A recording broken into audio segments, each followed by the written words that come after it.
Ang guhit na para sa akin pagdadaig ipagsapalaran sa mga katatan ang pinagulat kaya naman check na saga.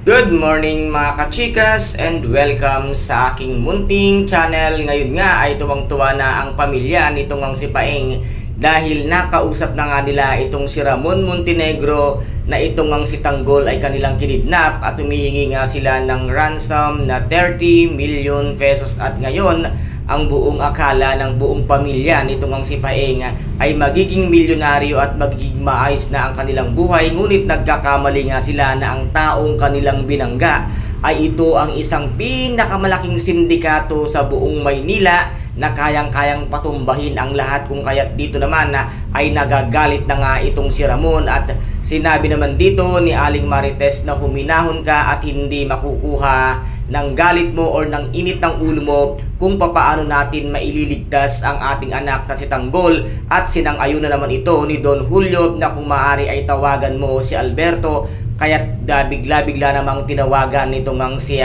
Ramon si Alberto, ngunit hindi naman ito pinagbigyan na Alberto na hindi daw sa lahat ng kanilang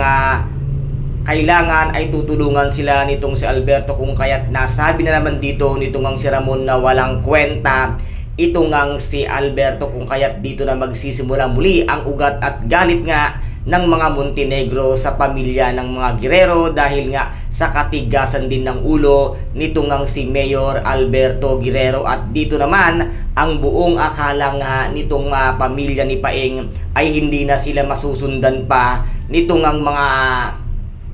pamilya nitong si Tanggol, ang Montenegro. Nagkakamali kayo Paeng, dahil ang pinasok nyo ay hindi kayo basta-basta makakalabas dahil kayong lahat ay kayang-kayang tapusin sa isang iglap nitong si Ramon Montenegro, dahil iyan ang pinakamalaking tao sa buong Kamaynilaan na kayang-kaya kayong ipahanap kahit saang sulok pa kayo magtago ng mundo, dahil mahahanap at mahahanap kayo dahil susunugin kayo ng buhay nitong si Ramon Montenegro dahil sa ginawa niyong panluloko at pagkidnap sa kanyang nag-iisang anak at tagapagmana ng mga Montenegro. Kaya guys, napakarami po nating mga dapat abangan sa mga susunod na episode dito nga sa FPJ ang Batang Quiapo. At kung nagustuhan po ninyo ang aking videos for today, paki-subscribe na lamang po ng aking channel, paki-like and share para maging update kayo sa lahat ng gagawin kong videos. Maraming salamat po, ingat, God bless and bye bye.